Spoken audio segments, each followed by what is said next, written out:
In this area, the Census Bureau will be set up at the county courthouse. Everyone living in this residence will be expected to report and to be registered. At that time, you will have the opportunity to pledge your allegiance to the Prince and receive the economic mark. And those that refuse to receive the mark will be considered outside the New World Order and an enemy of the state.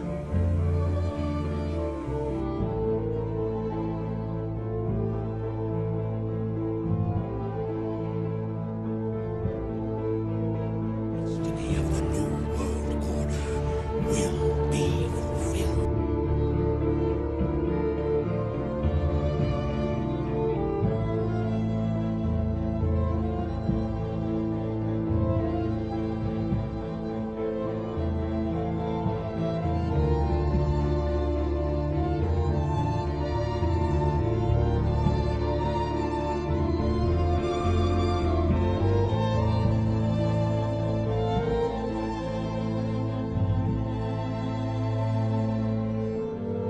Before us the opportunity to forge for ourselves and for future generations a new world order, a world where the rule of law, not the law of the jungle, governs the conduct of nations.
When we are successful, and we will be, we have a real chance at this new world order, an order in which a credible United Nations can use its peacekeeping role to fulfill the promise and vision of the UN's founders.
See, people read the Bible as if it was a cartoon book written for idiots. Well, it's not. Isn't it interesting that we live in a time period with super artificial intelligence and technology? And the Bible, Daniel predicted this thousands of years ago. He predicted a one-world government, a one-world economic system, and a one-world religion. The Bible predicts a one-world economic system, but the Bible talked about technology, which was non-existent at the time of the Apostle John. A microchip implant or a nanochip implant, a cashless society where people have to receive the mark of the beast. At the very least, we are in the highest, let's put it this way, if we were to use the DEFCON system, we're in the highest escalation of the possibility of the fulfillment of the maximum number of end-time biblical prophecies are on the verge of fulfillment. So on a percentage ratio basis, there has never been a period in the history of mankind where more prophetic super signs are on the verge of materializing now than ever since the history of mankind.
People are no longer living in a normal state of reality. And most Americans today are no longer living in a normal state of reality.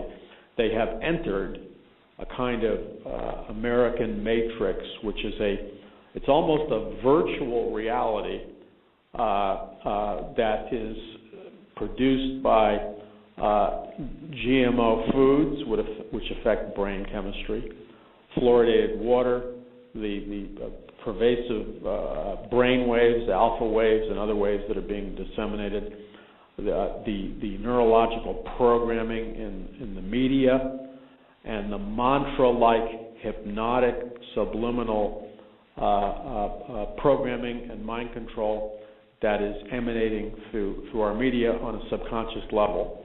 And with the use of all kinds of legal prescription drugs and illegal drugs, creates an atmosphere in the intellect where people are not in their right minds. They're living in a virtual reality. They've entered a Luciferian-generated matrix, and this entire isolationism and new reality that's produced through social media has created an artificial virtual world community. So their minds have succumbed to a great delusion. And on top of all of that, this delusion is literally being supernaturally energized by a fourth dimensional power source from Lucifer himself, because Lucifer is real. He's a very powerful angel, and he has the ability to transmit supernatural power. So people will be caught up in this euphoric, ecstatic state that is both the product of scientific mind control, drugs, altered states of consciousness, and it produces a virtual reality, a delusional state, a hypnotic state, and they will, with a smile on it, just like they did at the Jim Jones cult or the Hale Bopp cult, where they castrated themselves with a smile. And now you even add more to the mix, where you use the internet to bombard people with EMF waves and subliminal messaging.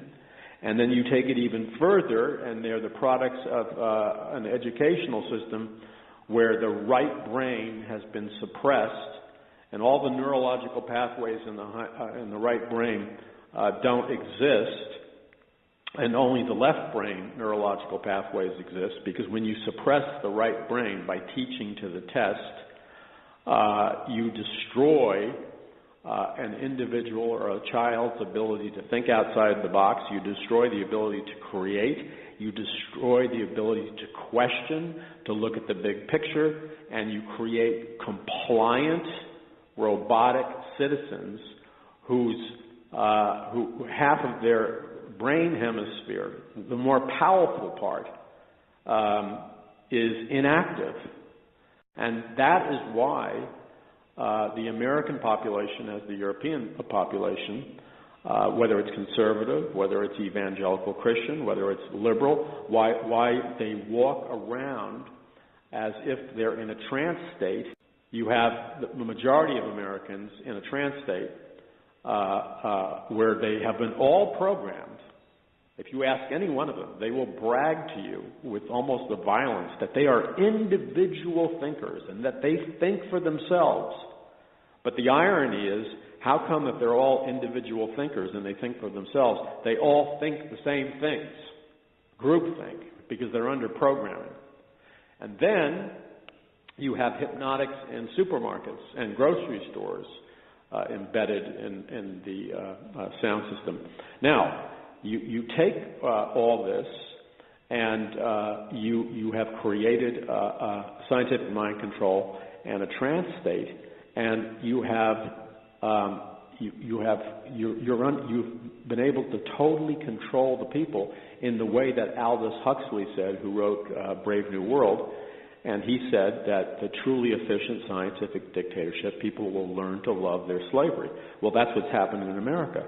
So, to simply summarize this, you can look on television, you can look at a particular political candidate, either conservative or liberal or Democrat or Republican, and normally your senses would be able to perceive that this person looks like they're lying, this person looks evil, this person looks criminal, this person looks deceptive, this person looks filled with greed and rage, and this person looks like they have integrity, this person looks like they're motivated by love and that they're sane and they're rational.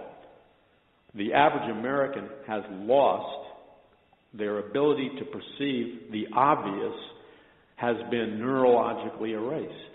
So now they look at a person who is, by all sensory evidences that would be employed 40 years ago, people would know this person was evil.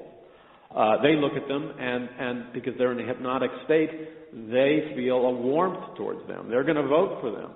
It's insanity, but it's the product of putting people in a trance state and using propaganda messages.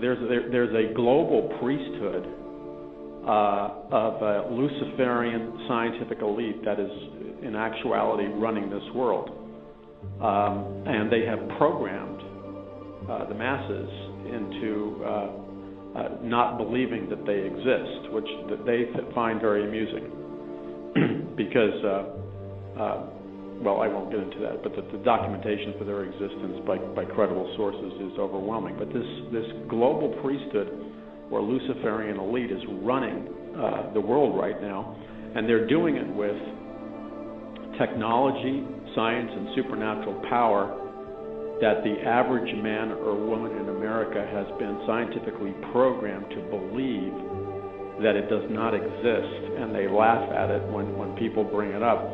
But that's a firewall to protect this scientific elite, because they want to control this power for themselves. It enables them to make slaves out of the human race using technology and science that people don't know exist.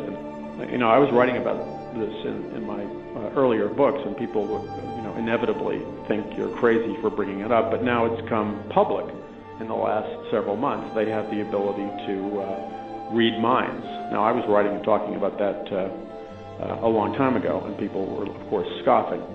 And most people probably still scoff, but it is now public information in scientific periodicals and popular scientific magazines. They have the technology to read thoughts, to read emotions, to actually see pictures that you may be envisioning in your brain, to hear what you're thinking, and on a very deep level, they can read your mind. They have mind-reading technology. And if people are scoffing at that, it's because you haven't done more than 3 minutes worth of research, because it's publicly available information. So this scientific elite was back there in the time of Pharaoh, and that was the spiritual mother of the Illuminati, the Pharaoh God-King system. And that's why we have a pyramid on the back of the U.S. dollar with the words New World Order at the base of it, and the all-seeing eye of Lucifer towards the top of the pyramid. And the tiny pyramid on the top of the pyramid is the elite that rule the slave class masses. And that's what Pharaoh in Egypt was about. That's what the Hebrews were doing. They were slaves for Pharaoh. There has been an invisible rulership, or a lineage. Some people call it the Illuminati bloodline, and there's truth in that. That begins at Babylon, where Nimrod, who is the byproduct of interspecies breeding between a fallen angel and a human woman, designs this super city, the Tower of Babel, the world's first one world government, one world religion, and one world economic system. So this Babylonian system, known as Mystery Babylon, is a system where supernatural power and technology and a structure called what I call the Pharaoh God-King system has been put into place, where there's a hierarchy, the hierarchy like on the back of the U.S. dollar bill with the pyramid. And the men and women who receive and walk in Luciferian and knowledge or illumination, who walk under the guidance and the power of Lucifer, they become the temporary rulers of this world, and they enslave other people. That's what the New World Order is doing right now. They're creating a global feudal state, a global slave state in our time.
according to the belief system of the Illuminati, Satan is just a boogeyman created by the Christians to keep the kids in line.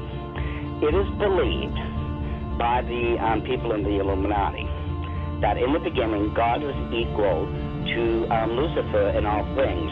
However, as the millenniums rolled by, it was Lucifer who became, it was God who became jealous of Lucifer's equality and had him and his followers thrown out of heaven.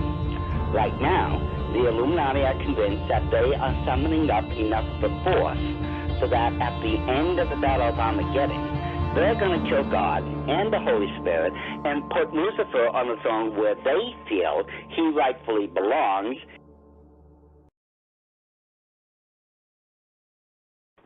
Well, the eventual goal, and it's been repeated throughout the existence of the Illuminati themselves, is to create what they call the Novus Ordo Seclorum, or translated from the Latin, the New World Order. Now, if we go by, about 30-something years ago, a lot of people think George Bush, when he was standing in front of Congress and he was calling for a New World Order, well, they thought he came up with some sort of new catchphrase. And after him, it was the Prime Minister of Great Britain who called for a New World Order, then Pope John Paul II, then the Russian Premier. But for all those people who thought that this was some sort of new catchphrase, they're wrong. One of the first people who ever called for a New World Order would have been Adolf Hitler.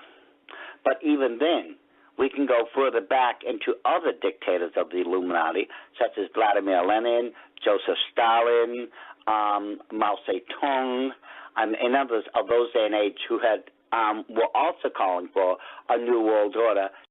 If you want to understand the present, you have to go into the past so you can understand the future. Stalin created, he's credited with started, socialism, but some people would say communism in communist Russia. But that's not true. You compare the plans and the belief system of the Illuminati, all it is communism by another word. Lenin, who actually, I should say, started supposedly socialism and communism in Russia. And then after him it went to Stalin.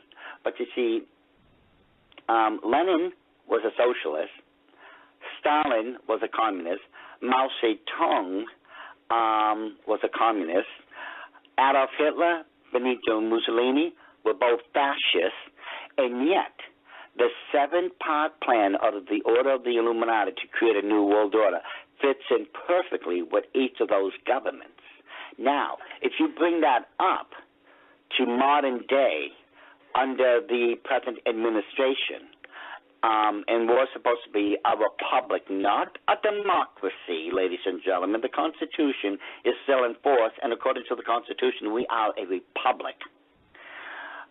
That is being used absolutely perfectly once again in our system of government, to where they are systematically destroying us piece by piece by piece.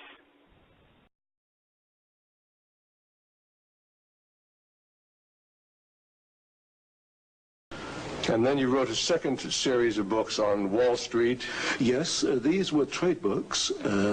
In other words, they're not academic books. They're written for the general public. They concerned the build-up of the 3 types of socialism: Bolshevik socialism in Russia, what we might call welfare socialism in the United States, and Hitlerian or National Socialism.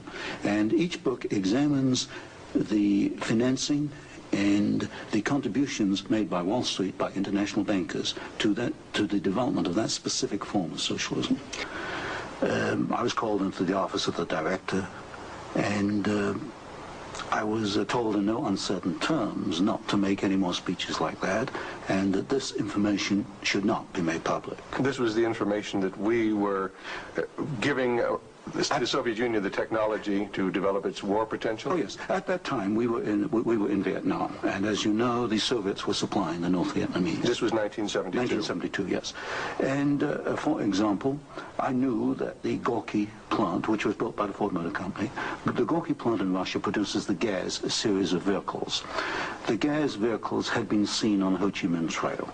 We were supplying equipment to the Gorky plant in the middle of the Vietnamese War, and these trucks were being used to carry ammunition supplies, which were killing Americans. Now, I thought this was morally wrong, and I said so in Miami Beach and at the Hoover Institution. And it was this type of information that was suppressed. So what you're suggesting then is that American corporations were helping to finance the German industry that was building up the war potential? American corporations, only a few, not many, financed Hitler through their subsidiaries. They transferred technology. They transferred material assistance, for example, stocks of tetraethyl before the Germans could manufacture it under the joint manufacturing agreement with the United States. And also they financed this. For example, Standard Oil financed in 1933 the development of the gasoline industry in Germany, which was needed to fight World War II.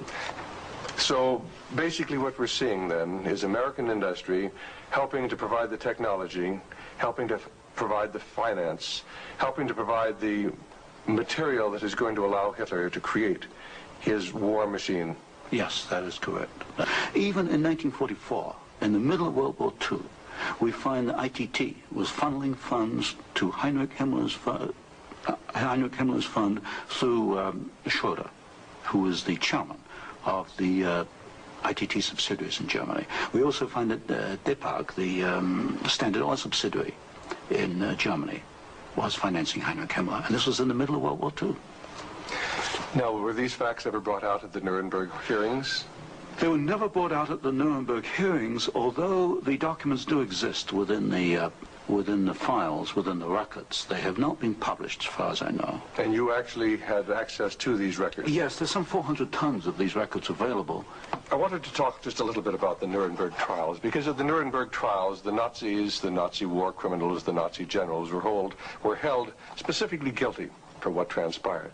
Were there any Americans involved? Were any Americans indicted? Were any Americans convicted as far as the financing of the Nazi war movement? Very definitely not. I looked at the criteria for what we might call war crimes under the Nuremberg tribunal. And there's no question in my mind that certain Americans well fitted the criteria which required indictment and trial. But no Americans were ever brought to trial. Do you think there was any conscious effort to conceal this fact, both from the Nuremberg War Tribunal and from the American public? Well, there was a conscious effort in the fact that these businessmen were very prominent in stating in 1946 that they had no knowledge of what Hitler was doing, and yet they were intimately involved with the build-up with Hitler. I suspect that this was not published in the media at the time, although I've not checked that. But certainly the role of American corporations and American businessmen in aiding Hitler has not been published. Now, what about the actual financing? What about the loans from large American banks, from large British banks, to Hitler's government in that period between 1933 and 1939, when Hitler was preparing for war? Well, you've got to go back a little earlier and look at what are known as the Young loans, which were very important because I think they brought about the economic collapse of Germany in 1933. That was the Young plan. This was Owen Young, who was, of course, chairman of General Electric. Here we got a man who actually made the loans as an officer of the United States government, which brought about the collapse of Germany in 1933, enabling Hitler to take over. Fine. Well, I'd like to get a little bit into the background of the financing of Bolshevism, because I think this is vitally important.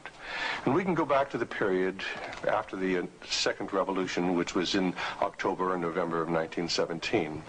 The initial financing of Lenin's movement, how did it tie into the American corporations? Was there any American involvement in that period between 1917 and 1918, when Bolshevism was just beginning to get a foothold in Russia? Yes, there were several incidents. The most important is one involving Colonel William Boyce Thompson, who was the largest shareholder in the Chase Bank, which of course today is Chase Manhattan Bank. And I published in one of my books a copy of a cablegram which transferred funds from New York to Petrograd in December 1917, $1 million to be precise.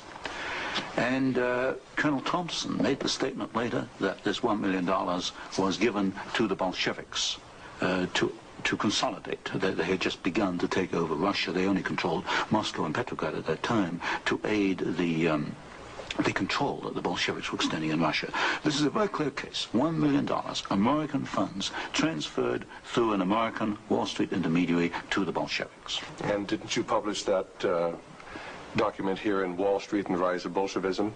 I published two statements. One is a copy of the cablegram, and the other is a copy of the news clip of the statement made by Colonel Thompson at that time that he had made this contribution. At the end of the First World War, Russia was devastated by famine, and America sent a relief mission. It was the Hoover mission. Do you know any of the facts surrounding the activities of the Hoover Commission? Well, there's no question that in 1922, 1923, Russia was finished.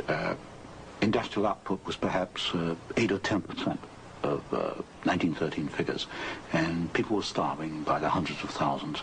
And the Hoover mission was organized, of course, to send aid to Russia. But most of the aid went to the Bolsheviks, who controlled really quite a small part of Russia at that time. Only a very small part of the aid went to the White Russians or to the Far East.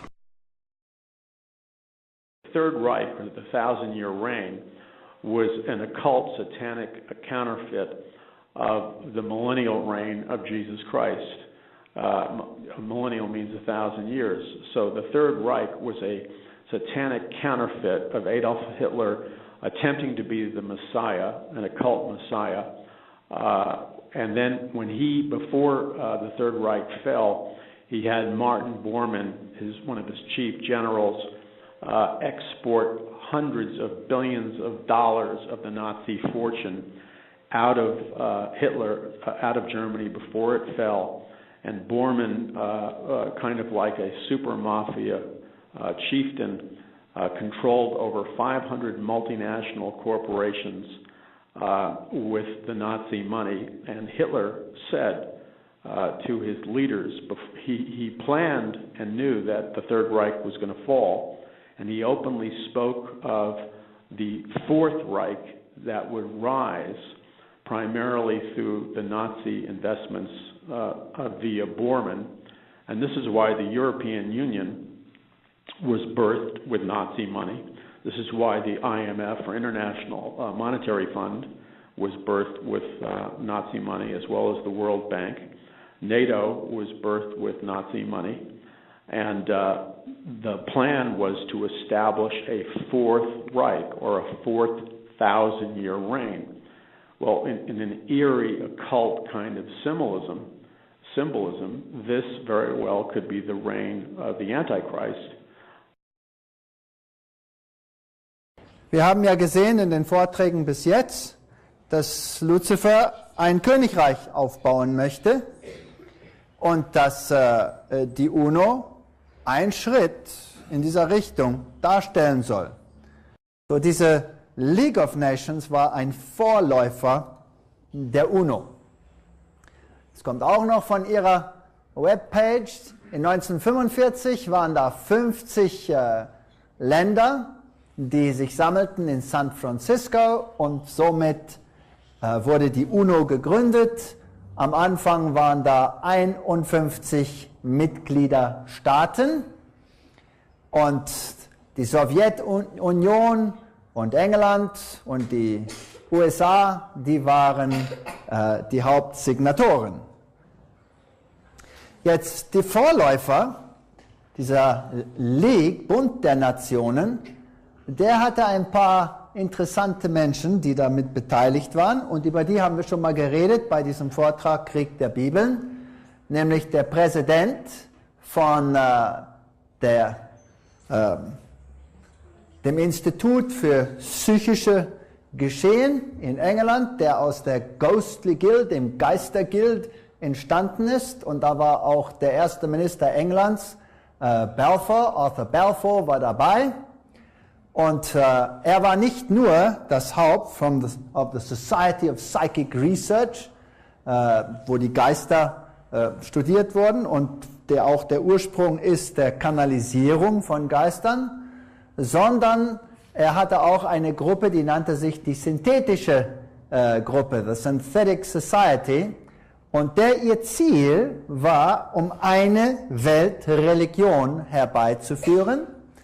Und er hat dann Frederick Myers auch von dieser psychischen Parapsychologie-Gruppe gefragt, um sich zu beteiligen. Und sie waren zusammen verantwortlich für das Vorwort für diese vereinigte Religion. Und in dem Dogma ist eingeschlossen, dass entschlafene Geister mit uns reden können. Also das sind so die wichtigen Persönlichkeiten, die bei den Verfassungen etwas zu tun hatten. Dann wurde Alger Hiss der erste Secretary General. Was ist das? Hilf mir. Generalsekretär. Gut, er war nicht der Erste, er war der Stellvertretende oder der Acting, bis sie einen gewählt hatten. Und dann stand hier im Time Magazine von 1945, er gehörte zu einem der Klügeren von der State Department von England. Und er war natürlich auch Sekretär der Bilderberger zusammen mit Joseph Johnson. Und die haben dann auch das UN-Charter geschrieben und das ist fast genau das gleiche wie das kommunistische Manifest. So nur so nebenbei gesagt. Also die Constitution, die Verfassung der USSR ist fast identisch an der Verfassung der UNO. Für jedes Ding, was ich sage, immer ein Zitat. Ich sage heute überhaupt gar nichts. Dass niemand sagt, bitte, Walter Veit hat es gesagt, er hat es nicht gesagt, Sie werden es selber sagen. Gut, Winston Churchill, der war ja auch trudischer Freimaurer, hat gesagt, die Schöpfung einer autoritären Weltordnung ist das endgültige Ziel, nach dem wir streben. Also wir zielen nach einer Weltordnung. Charles de Gaulle hat gesagt, die Nationen müssen sich vereinen in einer Weltregierung oder sie müssen verschwinden, sie müssen aussterben. So, das sind ja nicht gerade die kleinsten Persönlichkeiten, die dabei betroffen waren, das sind schon wichtige Zitate. Und dann, diese Person hier, Chick Raleigh, war der erste offizielle UNO-Sekretärgeneral und danach kam Dag Hammarskjöld, der war der zweite, der war ein schwedischer Sozialist. Und dann kam U Thant, der war der dritte und der war Marxist. So haben wir eine interessante Liste, die hier nacheinander kommt. Jetzt, was hat der dritte Sekretärgeneral von der UNO, U Thant, zu sagen gehabt über eine Weltregierung? Er sagt, Weltföderalisten halten für uns die Vision einer vereinigten Menschheit, die in Frieden unter einer gerechten Weltordnung leben. Und das Herz des Programmes, eine Welt unter Gesetz, ist realistisch und erreichbar. Also die großen Köpfe haben gesagt, wir wollen hierdurch eine Weltregierung zusammenstellen. Da ist U Thant dann auch mit Papst Paulus VI. Zusammen und ein späterer Sekretärgeneral, Waldheim, der ist auch dabei. Und jetzt wundert man sich, wie das so schön zusammenpasst. Denn der hier an der linken Seite, der war Marxist, U Thant, und der hier an der rechten Seite angeblich, das müsst ihr mir jetzt sagen, was sagt die Presse? Er war Nazi. Also, wie passen die beiden denn als Nachfolger hintereinander, als Sekretärgeneral? Da muss man das hegelische Prinzip, These, Antithese, verstehen. Sie gehören eigentlich nicht zu irgendeinem, sie sind nur interessiert in der Synthese. These communistic socialist revolutions have a common theme that directly connects to the Scripture.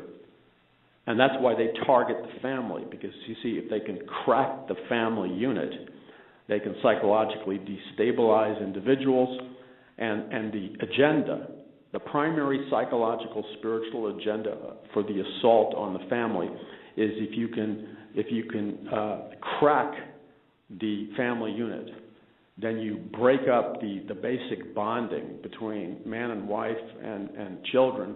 You create psychological disorientation and tremendous woundedness, and then you give those that would substitute the family and God for a communist government. The game plan is to get people to psychologically bond to government as God. An atheistic communist government, the state, capital S, becomes God. That's why they have to crack the family. And they're very intelligent. They're very, very, very shrewd. But the template of all these communist revolutions comes from the Illuminati. And I give the documentation for that statement in my book. The Illuminati, when you read the Illuminati Manifesto, which was written approximately 65 years before the Communist Manifesto, give or take, and you see that the Communist Manifesto is basically, it simply has plagiarized the Illuminati Manifesto. So the Illuminati came up with the idea of communism. And again, Karl Marx was a Satanist. That's a fact. I deal with that in the book, and he worshipped in a satanic church. So the secret in communist revolutions is that there's a hidden element of Satanism embedded in that ideology. And as such, even before communism became communism, and it was still an Illuminati revolution, and that began, let's say, with the French Revolution. The French Revolution was the first Illuminati revolution, and the French Revolution was the trial run for the subsequent communist revolutions. And let's look at what happened at the French Revolution, because that's what's happening in the United States right now. What's happening, see, there's a mathematical clock ticking that has immediate parallels to the Nazi National Socialist Revolution, the Communist Bolshevik Revolution in Russia, and and the French Revolution. We're on the same parallel track as all of those nations when they went into satanic destruction and implosion and annihilation. We're right on the precipice of hitting a spiritual overdrive button where we thrust the entire American population into the Third Reich 2.0 or the Bolshevik Revolution 2.0. So the trial run was the French Revolution. And the philosophers who drove the French Revolution were atheists, and they were members of the Illuminati. And this is how the French Revolution played out. There was anarchy and riots. They used riots and anarchy to destabilize France. Then there was an all-out assault on the church during the French Revolution. And the way the all-out assault went on the church is that the church and every idea of God and the family and morality was viciously attacked, so that they had sexual orgies in the churches as a means of destroying all God-given ideas and morality. So they had sexual orgies in the churches. They had sexual orgies everywhere in the streets, plus violence and killing and so on and so forth, and then anarchy. And then they tore down all the crucifixes and destroyed all the Bibles, and then they began to elevate and worship man's reason, which is humanism, secular humanism, and logic. So they actually had a woman ride a horse through the streets of France topless, and the people worshipped her as the goddess of reason. Now, what happened, where the French Revolution quickly went after their sexual orgies and their drunkenness, very soon after the French Revolution went into overdrive, they got out the guillotines and they began the mass beheading of huge numbers of people. Their heads rolled all over the streets of France in a bloodbath. That's where the first trial run for a communist revolution went. And then that was the template. And then they tweaked it a little bit, and then they launched the Bolshevik Revolution in Russia, which killed or imprisoned or put in death camps like 100 million people.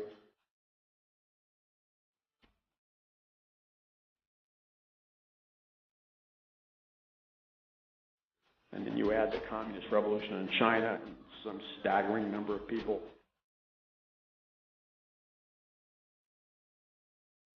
And then you had Adolf Hitler's National Socialist Revolution, which is really nothing more than a hybrid form or a fascist interpretation of the communist revolutionary model.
So part of it is we have to break through our kind of private idea that kids belong to their parents.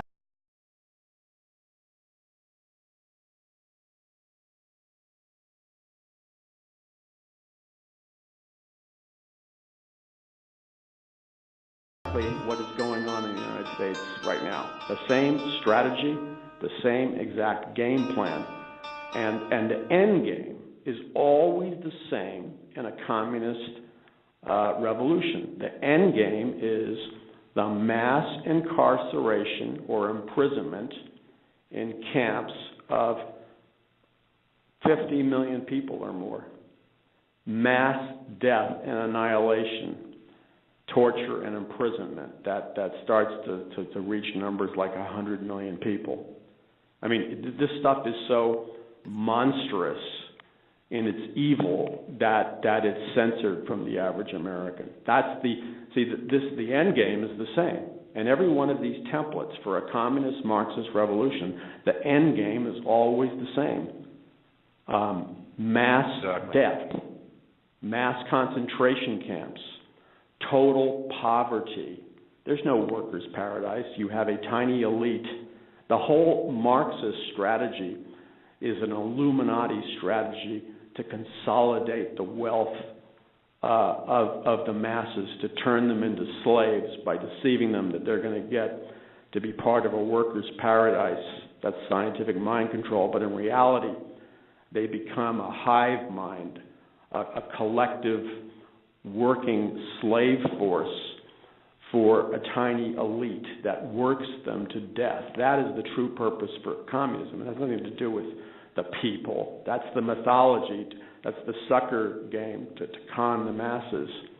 And so this is where America is going right now. And the end game has to be, according to history, because using the historical models of what has happened before, there has never been a communist revolution ever which did not end in mass death and mass annihilation. So what will happen in America if we do not see a radical intervention and a radical change of course immediately? When I say immediately, I'm talking about this year. We reach a point of no return, and with mathematical precision, history guarantees us that the end game for America will be the mass arrest of millions of Christians. There will be concentration camps. There will be mass death, mass murder on a scale that just about every American who has been scientifically dumbed down cannot believe could possibly happen, yet it always happens.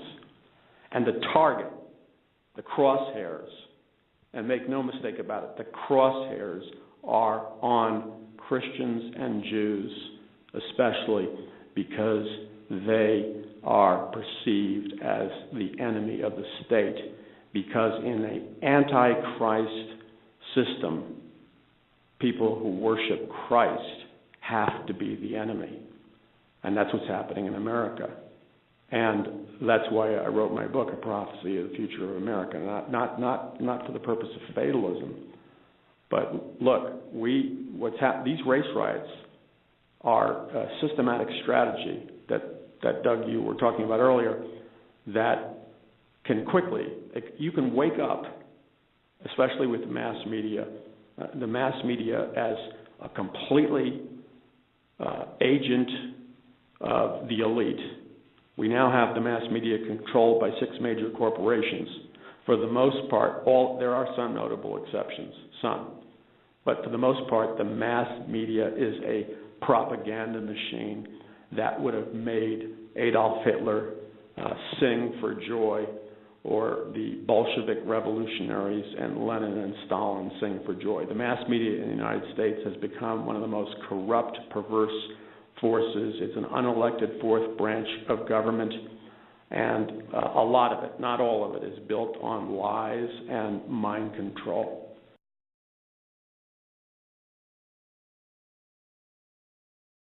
To delve back into 1931, a House of Representatives Special Committee described the enemy, communism. And here's what they said. The following, the House of Representatives said, is a definition of communism. This is not my definition. This is the House's definition. A worldwide political organization advocating, 1, hatred of God and all forms of religion. 2, they advocate destruction of private property and inheritance. 3, they advocate absolute social and racial equality, promotion of class hatred. They advocate revolutionary propaganda, stirring up strikes, riots, sabotage, bloodshed, and civil war.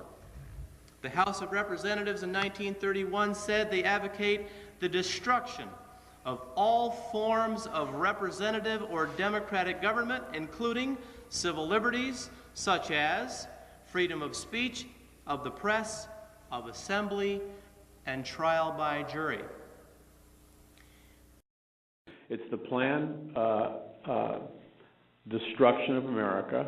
That is not, you can't say, well, it's this president or that president. This plan has, let's say this plan for the sake, well, the plan really began to escalate around 1918, the same time as the communist revolution in Russia, which was a completely failed revolution, by the way. The Russian people did not want the Bolshevik revolution. They did not want communism. They were relatively economically prosperous under the Tsar in Russia. But the international bankers, and this is a matter of fact, it's a matter of historical record, which I document in my books, the international bankers, the same banking families that are behind the Federal Reserve System in the United States, they have consistently bankrolled both sides of wars. So some of these international bankers, they bankrolled Trotsky, and they bankrolled the Communist Revolution. And they sent Trotsky and some other communist leaders in a ship to Russia, and they went city by city trying to carry about this communist revolution for the workers' paradise, and the Russians just did not want it. But the bankers kept pouring millions of dollars into it, and finally the bankers literally bought themselves an army of thugs and criminals, and city by city with the bankers' money, because again the Russian people didn't want it, they forced this communist revolution on the Russian people. And they were promised a workers' paradise, and instead they got a workers' hell or a workers' nightmare. And Russia today has still not recovered from the oppression that occurred, and they didn't want that. The mythology is that it's a popular uprising. No, it was a bankrolled uprising by super capitalists. And these same super capitalists, these international banking families, they're the root source behind the global turbulence, what's happening on the border, the devaluation of the dollar, because their goal is a world communist state, and those are their words. The word communist state or world socialist state was their words. But the term socialism and communism can only be understood if it's understood like a con man's game. It's a sucker's game. The suckers are the people who believe it's lies. Communism and socialism says the government is going to take care of all your needs and give you paradise. And that's the bait that people bite into. But then they don't hear the second part of it, which is, but you're going to have to give up all your rights, and we will have total control over your lives. And so what happens is they bite the bait of the workers' paradise, and then they end up living in a dictatorship. And the reason the elite, the banking elite, want this is because what communism or Marxism or socialism is, it's a perfect control grid. It's a perfect mechanism to enslave a populace and to control a populace, the people believing in this workers' paradise. But in reality, it's really an instrument of the elite to oppress people and control people in kind of a feudal system that the old kings and queens in Europe used to rule their slaves with. Number 6, the House of Representatives said the ultimate and final objective is by means of world revolution to establish the dictatorship of the so-called proletariat into one world union. In other words, what George Bush described as the New World Order. incredible to think that someone who has been espoused as a conservative Republican, George Bush, holds dearly to the beliefs of the Communist Party.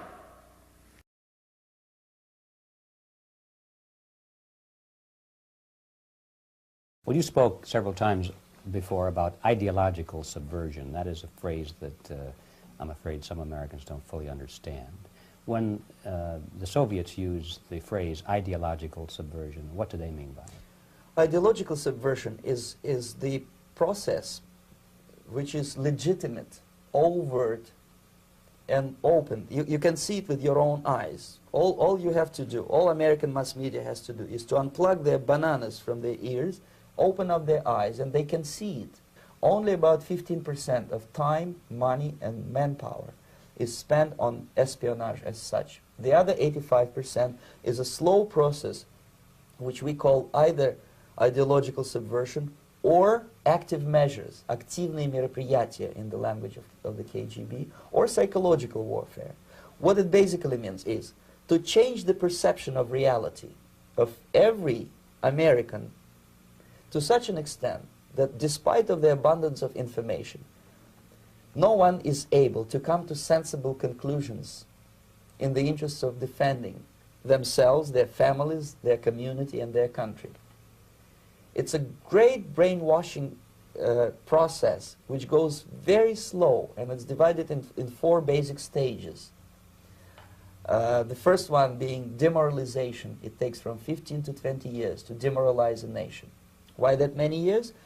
Because this is the minimum number of years which requires to educate one generation of students in the country of your enemy, exposed to the ideology of the enemy. In other words, Marxism-Leninism ideology is being pumped into the soft heads of at least 3 generations of American students without being challenged or counterbalanced by the basic values of Americanism, American patriotism. The result you can see.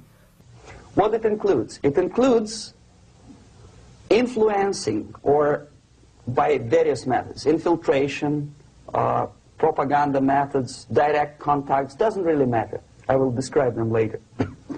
Of various areas where public opinion is formulated or shaped. Religion, educational system, social life, administration, law enforcement system, military, of course, and labor and employer relations, economy. Okay? 5 areas. I will not write them down because we will not have enough space. Sometimes when I describe all the methods, students ask me question, are you sure this is the result of the Soviet influence? Not necessarily. You see, the tactic of subversion, about which I'm talking, is similar to the martial art, the Japanese martial art. If some of you are familiar with that tactic, probably you will remember that if an enemy is bigger and heavier than yourself, it would be very painful to resist his direct strike. If a heavier person wants to strike me in the face, it would be very naive and counterproductive to stop his blow. The Chinese and Japanese judo art tells us what to do. First to avoid the strike, then to grab the fist and continue his movement in the direction where it was before, right? Until the enemy crashes in the wall. You see? So, what happens here? The target country obviously does something wrong. If it's a free democratic society, there are many different movements within the society. There are obviously, in every society, there are people who are against this society. They may be simple criminals, ideologically in disagreement with the state policy, conscientious enemies, simply psychotic personalities who are against anything, right? And finally, there are a small group of agents of a foreign nation, bought, subverted, recruited, right? the moment all these movements will be directed in one direction, right?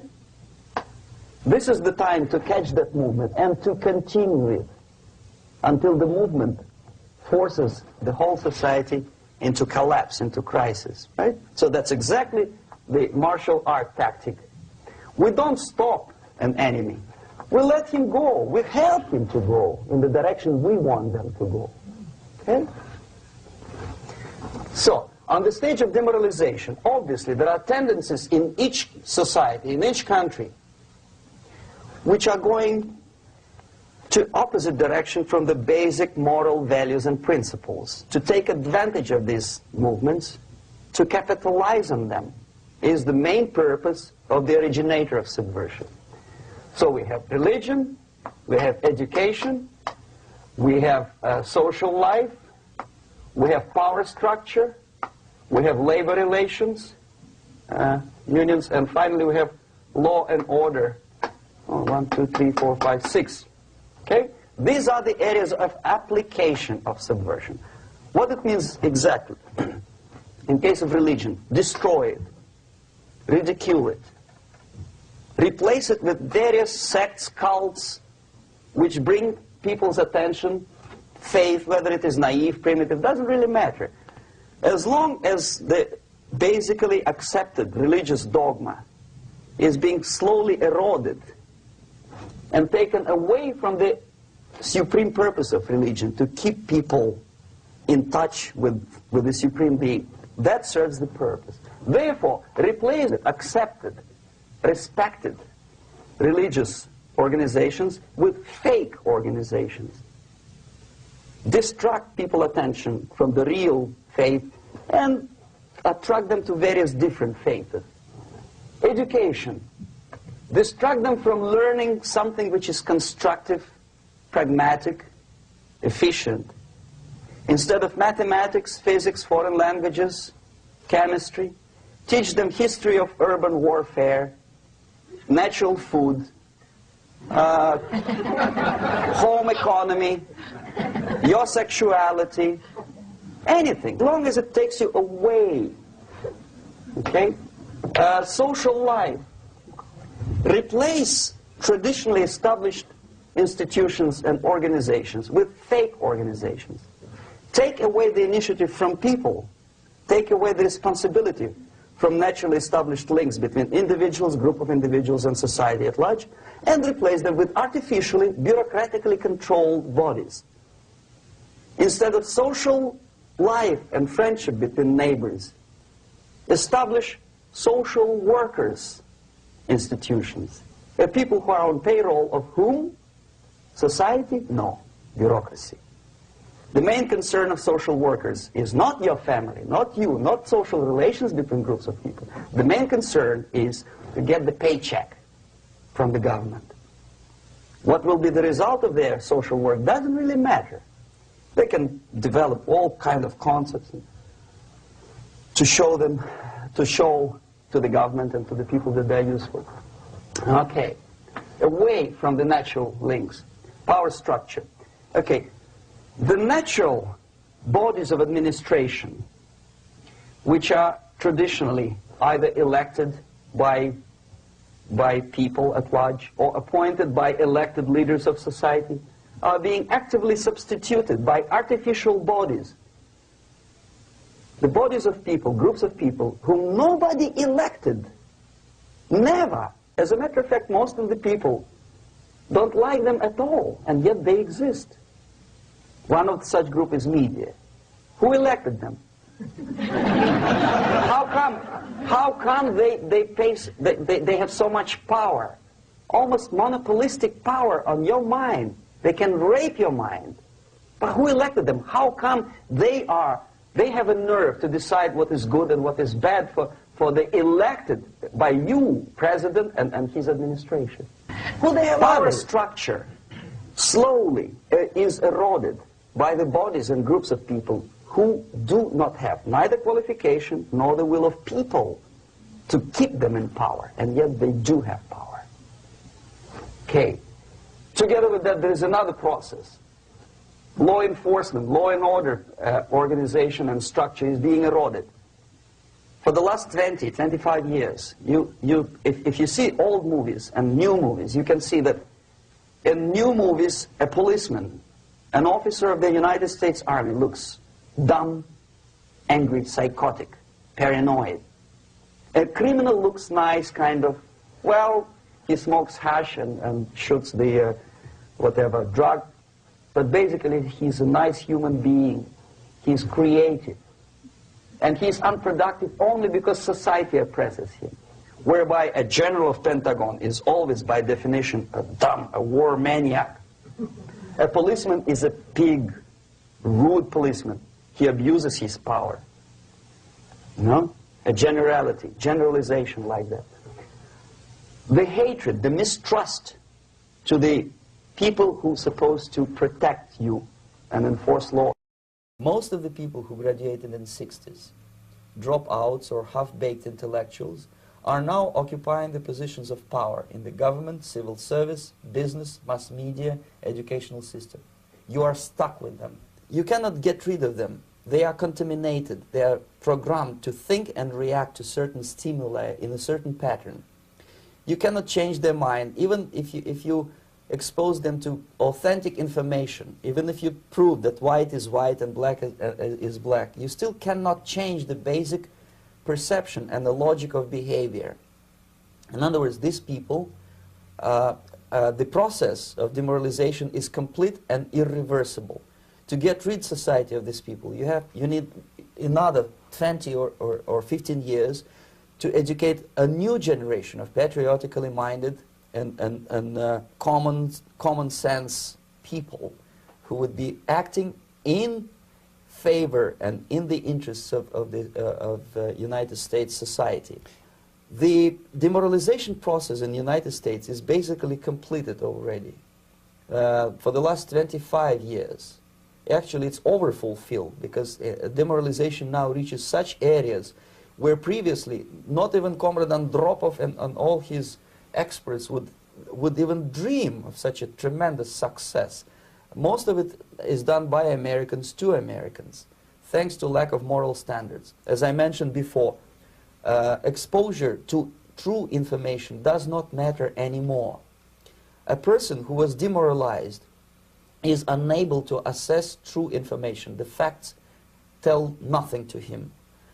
Even if I shower him with information, with authentic proof, with documents, with pictures, even if I take him by force to the Soviet Union and show him concentration camp, he will refuse to believe it until he is going to receive a kick in his fat bottom.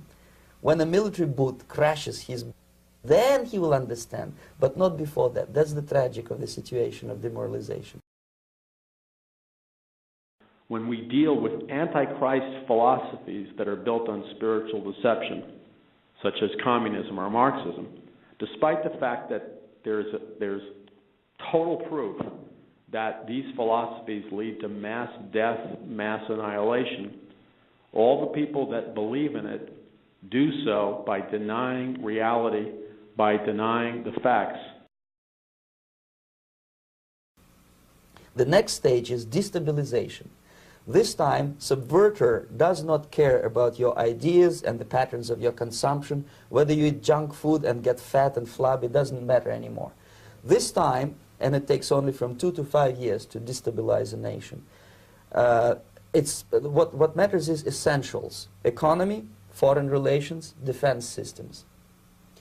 And you can see it quite clearly that in some areas, in such sensitive areas as defense and economy, the influence of Marxist-Leninist ideas in the United States is absolutely fantastic. I could never believe it 14 years ago when I landed in this part of the world that the process will go that fast. The next stage, of course, is crisis. It may take only up to 6 weeks to bring a country to the verge of crisis. You can see it in Central America now.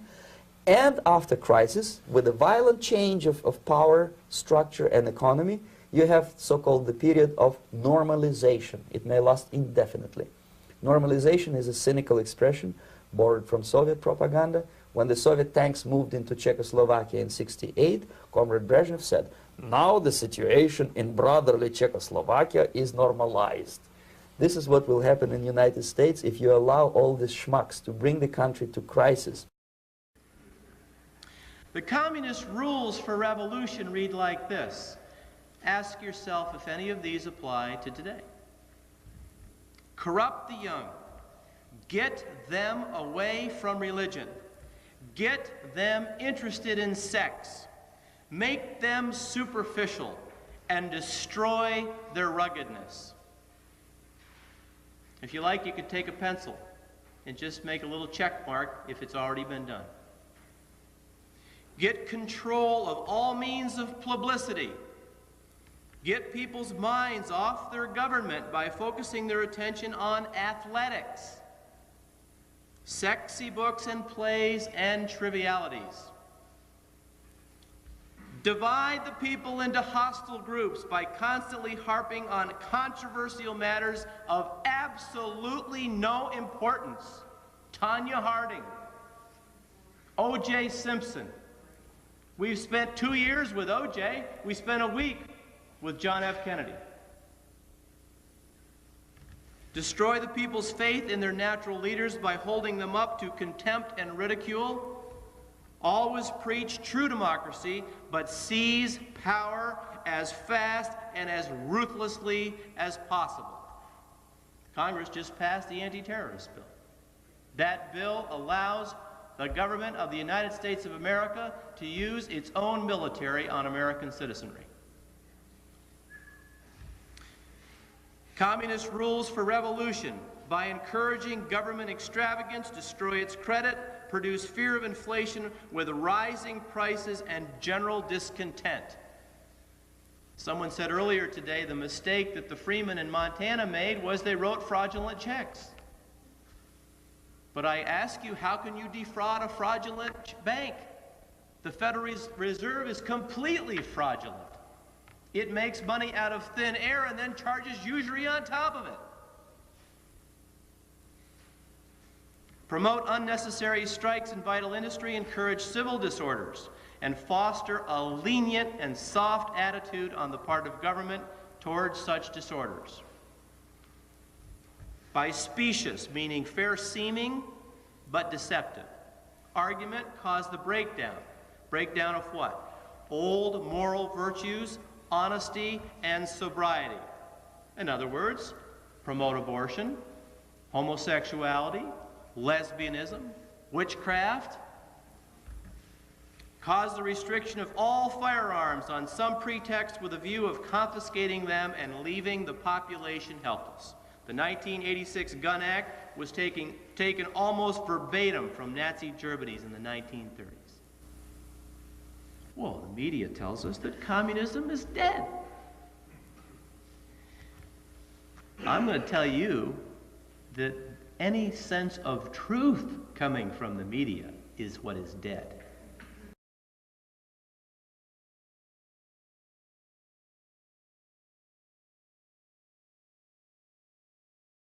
Is he not the Superman?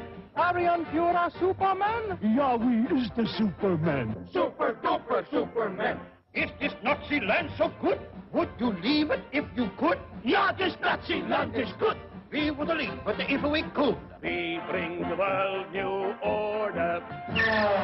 Eure Hitler's world in order. Everyone a foreign race. We love the Führer's face when we bring to the world disorder. Our volunteers will help us establish a new world order. One in which the symbiotes... There is no government, just a few multinational corporations that own everything. Myron. The bear's a threat to the new world order, Birdman. Soon there will be one worldwide currency. I'll make you fun size. One currency? Here's your tab. Oh, right. €1. Cobra has found it necessary to restructure your nation's economy. We have begun by eliminating the worthless green paper, which your government has deceived you into believing is valuable. Cobra will come to your rescue, and out of the ashes will arise a new order. Welcome to the mysterious stranger. Hello. Who are you? An angel. What's your name? Satan. Uh-oh. What's the matter?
Church, that we're not operating in Mystery Babylon. What is Mystery Babylon? It's hidden iniquity, it's hidden sin, it's hidden stuff that you can't see, it's stuff that we cover up. I'm not hearing nobody say nothing.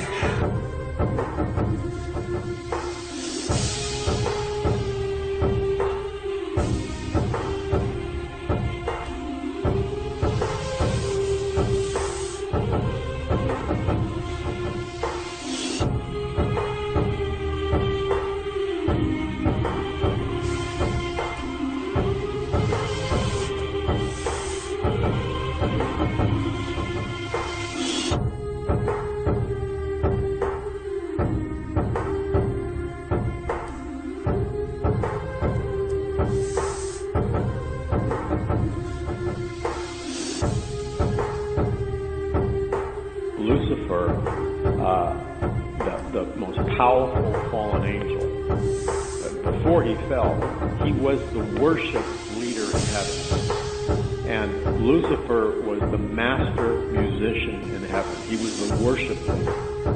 So Lucifer knows better than any being besides God the power of music to draw people into the presence of the Lord, or for music to establish and cause people to be controlled by forces of evil. Because when we read about Lucifer's origins in the Old Testament, we read about the horns, the timbrels, and the pipes, and that he was the worship leader in heaven. And so he understands better than any man or woman the importance of the power of music. It's not any wonder that in our society, Lucifer has taken control of large quarters of the music industry, and especially the music industry that influences young people, like hip-hop and rock and roll and pop music and other forms of music, which really gets into the hearts and minds of young men and women. And we hear musical tones which are in themselves evil. We hear rhythms that produce anger and arouse sexuality. We hear lyrics which arouse all kinds of evil thoughts laid over the music. And then we see the video images which are occultic and pornographic and satanic mixed in with it. So music becomes a great weapon of Lucifer for evil. And this becomes a control system for controlling youth.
is Mystery Babylon?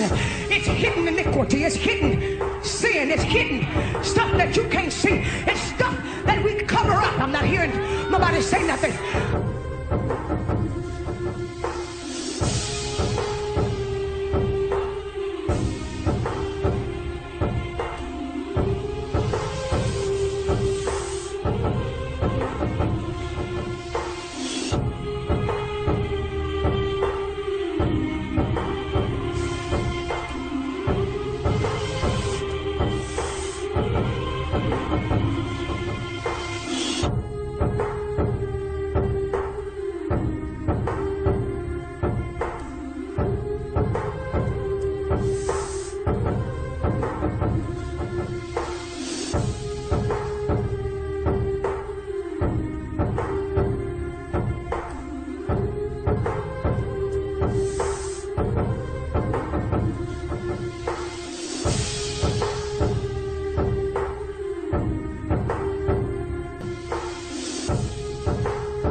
church that we're not operating in Mystery Babylon.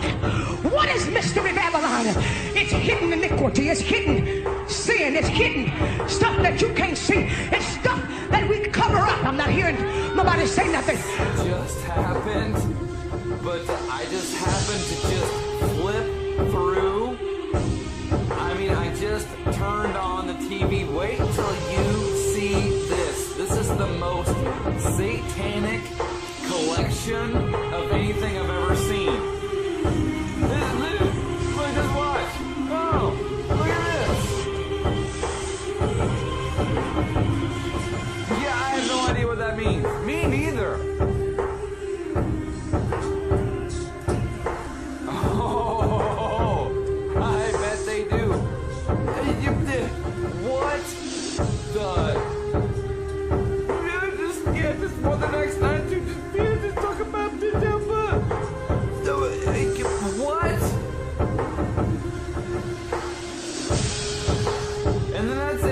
mean, that's it. And they just play baseball.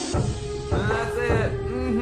Yeah, they just play baseball. They just said, hey, everybody, look at it. Look at it. Huh? What the?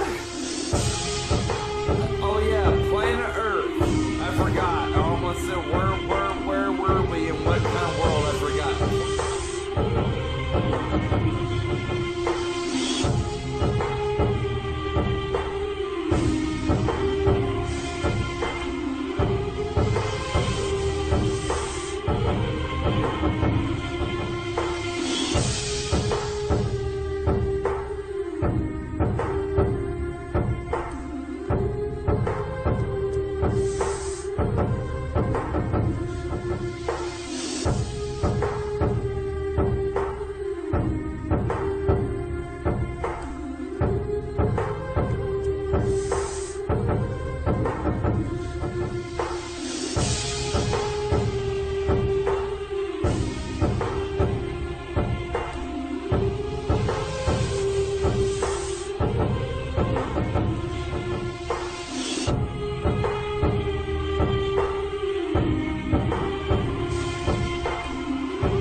operating in Mystery Babylon.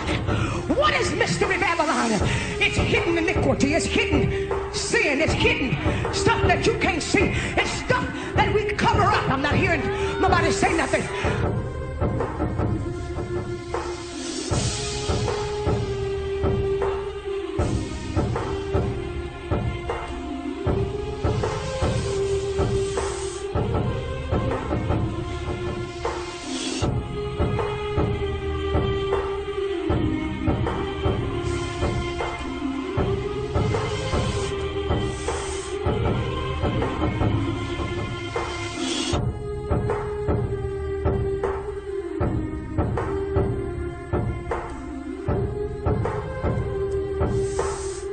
What we need to learn from history is that when there is a satanic revival, like there was during the French Revolution, satanic revivals don't just stay in the world of entertainment and spiritual reality.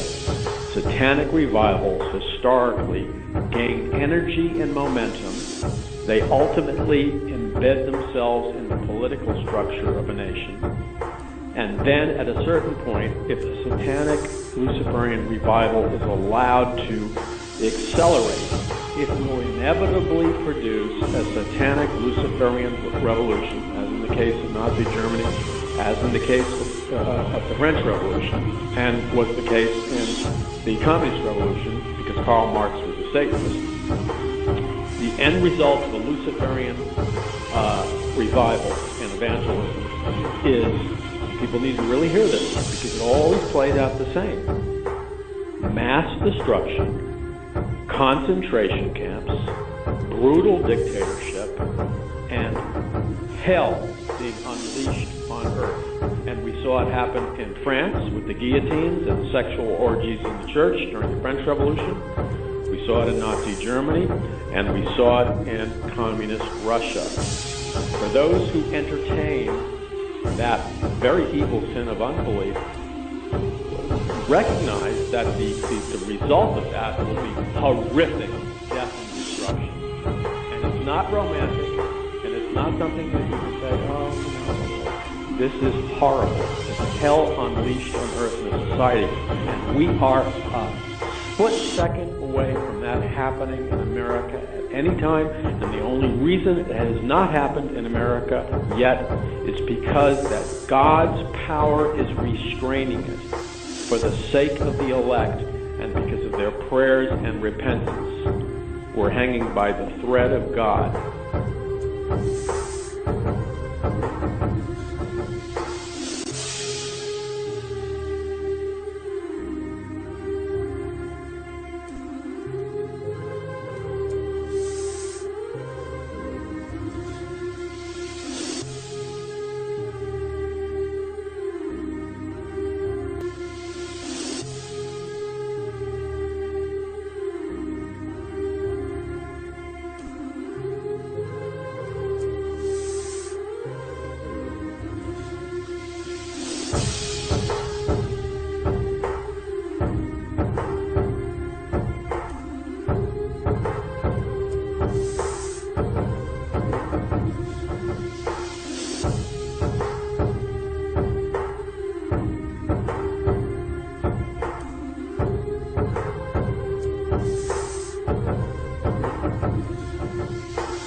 So you've got to strip people of their rights. You've got to put a lot of them in detention camps and exterminate them. And people say, oh, Dave, that's crazy. Oh, really? Now, most people will have heard of Larry, but in case you haven't, he was hired as an FBI special informant, and his job was to penetrate the Weatherman Underground run by Bill Ayers and his wife today, Bernadine Dorn. And his actions and her actions resulted in the deaths of both American law enforcement and also American citizens. Bernadine Dorn did time in prison. Bill Ayers was able to skate. This wasn't a hippie group, as they've been portrayed. They were master's degree people from Ivy League schools. Bill Ayers' father, Tom Ayers, was the head of Con Ed of Illinois. Here's where this is going. You said, really, there won't be extermination in FEMA camps in America in the modern age? Let's just consider a couple things. And Larry Grathwohl talked about how he interviewed Bill Ayers. He said, well, Bill, if you ever win and you get this communist takeover that you want, what will you do first? And he says, well, probably we're going to have to round up. And this is when America had 180 million Americans. You're going to have to round up 50 million Americans and put them in re-education camps in the Southwest, and we'll have to kill half of them. Well, those numbers today translate to not 25 million dead, but probably closer to 40 million executed. You know, and Steve and I were actually talking about that yesterday morning, and he said, I think it'll be 50%, Dave. He says it's going to be closer to 100, and I agree with him. Brought up the subject of what's going to happen after we take over the government. We become responsible then for administrating, 250 million people. And there was no answers.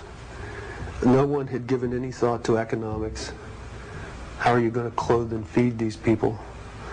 The only thing that I could get was that they expected that the Cubans and the North Vietnamese and the Chinese and the Russians would all want to occupy different portions of the United States. They also believed that their immediate responsibility would be to protect against what they called the counter-revolution. And they felt that this counter-revolution could best be guarded against by creating and establishing re-education centers in the Southwest, where we would take all the people who needed to be re-educated into the new way of thinking and teach them how things were going to be. I ask, well, what is going to happen to those people that we can't re-educate, that are die-hard capitalists?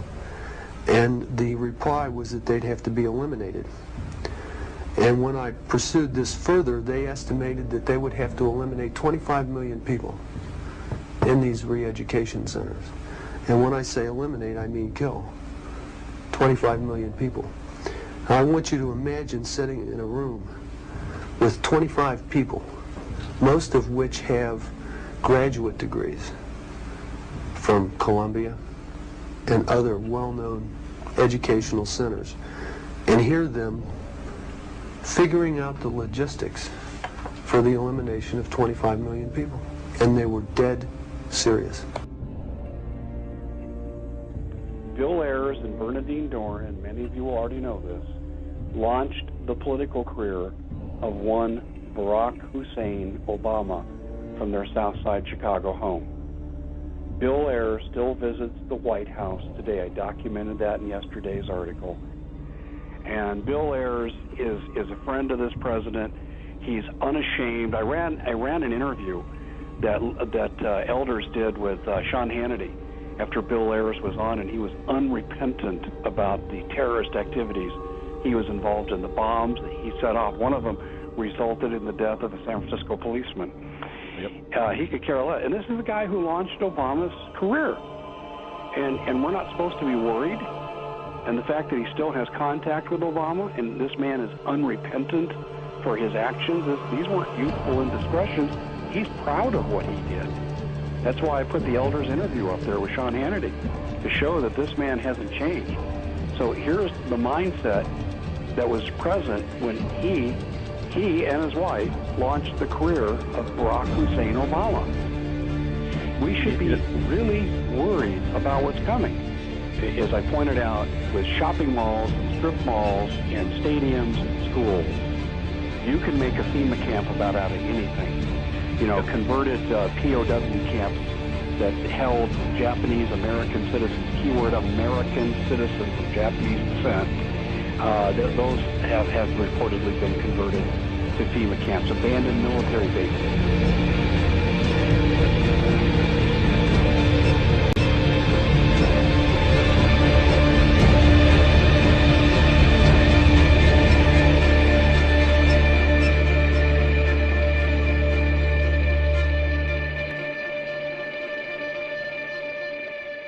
Forces of chaos that are operating in our culture, whenever you see the forces of chaos, whether it's in the economic realm or the social realm or the political realm or the moral realm or the spiritual realm, whenever you see the forces of chaos, people need to understand it's not random, it's strategic and it's planned. And to take it one step further, and this may be a big bite for a lot of people, but the point is it's true. It's documented, but not just by me. It's been documented by numerous people, huge numbers of people. I document it in my book. And the reason I document it is because I don't expect people to take it at face value. I certainly didn't. All of this stuff I was skeptical about until I really began to dig my homework, to do my homework. So the next phase of this is people need to understand that the communist movement, or what could be called the progressive movement, and the world socialist movement. And before I even go further, people need to understand that the information is compartmentalized and fragmented. So not every single person that's involved in this movement, politically or socially or whatever, most of the people only have a very small amount of information. They're not aware of how what they're doing links up at the very highest levels. So there's no sense of a grand conspiracy because they're all isolated and deliberately compartmentalized. The way it's working and the way it's designed is somewhat like the Al-Qaeda terrorist cell groups. They're all designed to work independently, so they don't have to communicate with one another. Well, the same thing with this communist movement. It's designed to work independently, so people don't necessarily have to communicate with one another. But as you go up the pyramid, and it is a pyramid structure, the Luciferian hierarchy, the pyramid structure, the communist movement is the fascist movement and the Nazi movement. They are tools. So, for example, Occupy Wall Street, a so-called popular uprising, or the communist movement, or the 1960s radical student movement that I was a part of. These are all financed by the international bankers, the George Soroses of the world, and ultimately these movements, whether it's communism or fascism, are financed by a real organization that really does exist, and there's enormous documentation to prove it. I have it in the book, and other people have documented it. But for people who haven't done their homework, and the people who dismiss this as a conspiracy theory are always the people who have done no research, or maybe they spent 5 minutes, of the existence of a Luciferian elite which is controlling these chaotic events in our society. There's a Luciferian elite, and using the Illuminati organizational structure, that's behind the communist movement, it was behind the 1960s counterculture of sex, drugs, and rock and roll. It was behind the feminist movement. It's behind the gay movement. It's behind Occupy Wall Street. It's behind many of the Christian movements. And it is the invisible hand that's very much at work in our society. And many of your listeners are familiar that one of their constant playbook strategies is the Hegelian dialectic, where they take two opposing forces. So they'll finance, the international bankers financed Hitler, and they financed the communists. That superficially appear to be opposites, but they were both financed by the Luciferian elite, so that they would have a thesis and antithesis, opposites, with the goal of bringing the population into a synthesis, a merger of the two systems. And that's what they're doing now in the United States. So what people need to understand is there's a Luciferian elite at the very top. The politicians are not necessarily, some are, but many of them are not necessarily aware of this, but many are. I mean, Skull and Bones is a Luciferian society. It's real. And it even uses Luciferian symbols like the skull and bones, and it's connected to the not the neo-Nazi, it's connected to the Nazi occultic movements in Nazi Germany. And you have many and the Bohemian Grove it's not a conspiracy theory. There really is a giant statue of Moloch there, and the presidents and prime ministers of nations and leading scientists gather together to drink, to have sexual orgies of all kinds, to conduct and participate in occult rituals, and then they conduct mock sacrifices of little children. Now, even if it's a mock sacrifice of a little children, where they put the child on the hands of the statue of Moloch to be burned alive, and in the Old Testament, they actually did burn the children alive when they offered them to Moloch. Why would the most powerful politicians of both political parties, the most powerful scientists, economic bankers, cultural leaders in our world, why would they go to the Bohemian Grove and participate in satanic ceremonies and even offer mock sacrifices to children? That's not funny. A mock sacrifice of a child is not funny. It's perverse and it's sick beyond description. That's a satanic ritual. Why are they participating in it? They're participating in it because at the highest levels, many of these men and women are willing servants of Lucifer. And people need to understand that if we take the Bible literally, and it's meant to be taken literally, the Apostle Paul says, for our fight is not against flesh and blood, it's not against people, but against the principalities and the powers and the dark unseen forces of wickedness in heavenly places. So the Apostle Paul tells us that ultimately we're fighting powerful demonic beings and fallen angels. So should it surprise us that at the very highest levels of these Luciferian organizations, there exists in the world today a small group of men, maybe 12, maybe more, who are in active one-to-one communication with Lucifer. I believe they actually see Lucifer.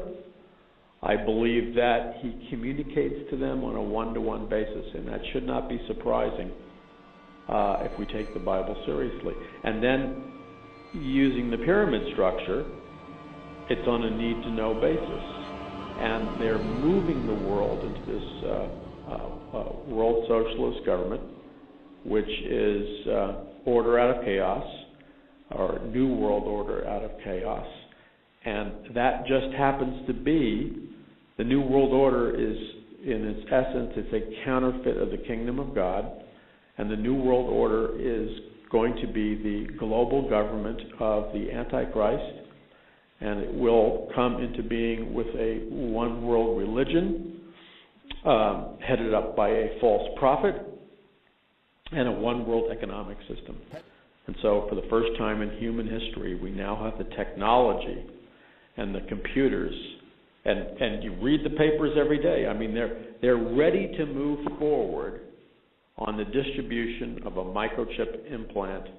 They're ready to go with the snap of the fingers. Right now it looks like the main thrust will be as a med chip, forcing people to use it as a med chip. But people shouldn't be surprised that without any warning at all, a national emergency can be created and it will be mandatory to receive a microchip implant. This is warned about in the book of Revelation. And if we take the Bible seriously, that should be a wake-up call. And then the question is begged to be asked, and it has to be asked. Since Bible prophecy tells us and explains to us in detail a lot of what I just said, since Bible prophecy is written by God, it's God's word, and he tells us what I just said in detail, like the microchip implant and the New World Order and the coming one world government and one world economic system and the coming one world religion. Bible prophecy tells us about this in detail, and incredibly detail. So if Bible prophecy tells us about what is coming, what is happening now in our society scientifically, technologically, with fallen angel technology and occult technology, computer brain interfaces, the microchip implant is going to be a computer brain interface, and it's going to be involved with super artificial intelligence. And when it says you won't be able to buy or sell without the mark of the beast, it's not simply that you're going to participate in a global economic system. When you make the choice to reject Christ as your Lord and worship the Antichrist as God, and you accept that microchip, whether it's a nanochip or whatever it is, you are plugging into a matrix which will be a global computer brain interface where the chip in you will communicate via satellite. You will be hooked up to a world brain. This technology is now, it's not in the future. And that world brain will have the capacity to monitor your thoughts, control your thoughts, project ideas into your head, and control your consciousness.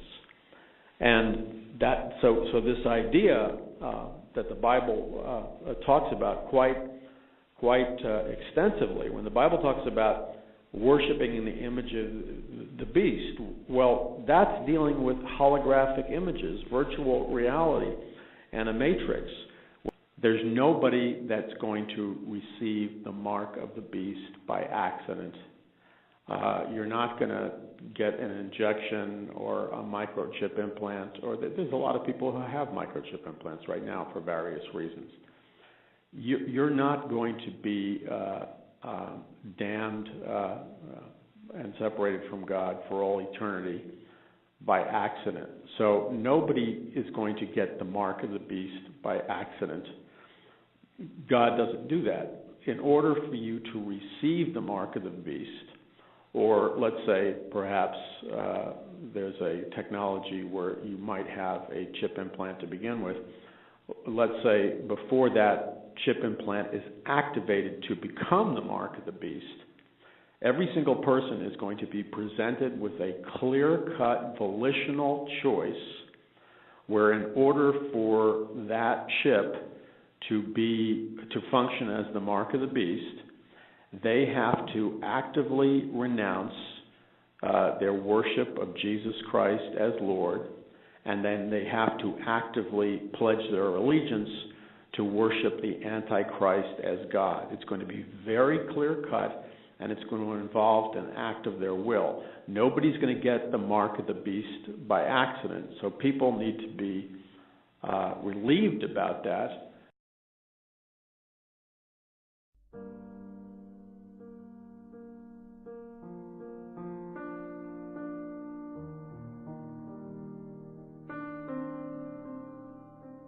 When Adam and Eve disobeyed God and rejected the Word of God, they fell. The law of sin and death was activated. Now that means there was a radical transformation in the DNA coding of Adam and Eve and their descendants. And among the other things, when we're dealing with the spiritual component of the change in the DNA, they now had a fallen human nature. That means they became sinners separated from God. So they had a sinful nature, a fallen human nature. So the DNA coding is fallen. It passes on the sin nature from generation to generation. And this is why all men and women are born in sin and are separated from God by their sin and are destined after they die, and the dying process is part of the curse of the DNA, the spiritual component. But all men and women will die, and unless God, through His Spirit, regenerates their spirit, but also regenerates their DNA, they will automatically, by default, go into a portal in another dimension called the lake of fire or hell, where they will be eternally separated from God. This dimension exists. Let's call it a prison dimension, because that's what it is. It's for people who do not want to be part of the kingdom of God. They have said numerous times, I want nothing to do with God. I hate God's laws. I don't believe He exists, and I want nothing to do with Him. So God, they judge themselves. God then gives them exactly what they want. They live eternally, because we have an eternal nature, in a place called hell, which is to protect heaven from a home invasion. Hell is to protect heaven from a home invasion from people who are demonically controlled. The kingdom of heaven cannot be invaded by demonic forces. So God puts them in another dimension for all eternity.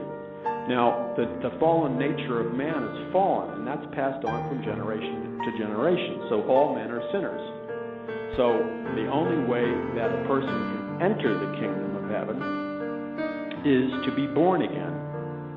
And the only way to be born again, there's no other way, is to receive God's method of being born again, which is in Jesus Christ by faith, believing in God's salvation in Christ. By believing in God's salvation in Christ and putting faith in it, that opens the interdimensional portal for God's divine energy, His Holy Spirit, to flow into a man or woman's being, and they are regenerated. They're made alive in their spirit. They are born again. They're alive prior to that, but they're dead spiritually because their DNA is dead. On a spiritual level, their DNA is dead. So when they're born again, the Spirit of God regenerates them, and they come alive spiritually. They receive a new nature. So the DNA of God is reactivated somehow by the Spirit of God. The DNA of God is reactivated, and the inner nature, the core nature of a man or woman who's born again, they come alive spiritually, and they are regenerated by the Holy Spirit, and they will live forever, and they will receive glorified bodies and live with God forever in heaven. And that's the power of that life force.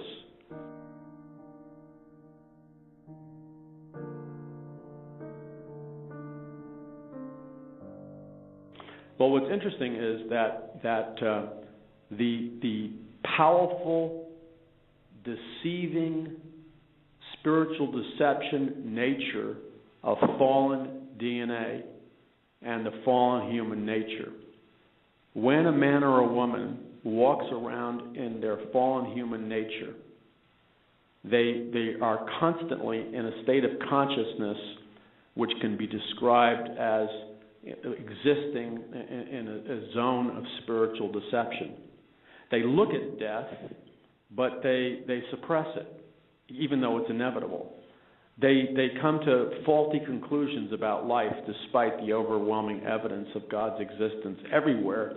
They deny its existence. So this is a state of consciousness that is entirely built on deception. And so people enter into a state of consciousness which can only be described as a lie state of consciousness. But even though their bodies are degrading every day, diseased and rotting, and eventually they die, they spend very little time, if any time, contemplating what happens to them after they die. They suppress any serious consideration that they might be held accountable for their lives by a judge of the universe, which is God. They suppress that in unrighteousness and denial.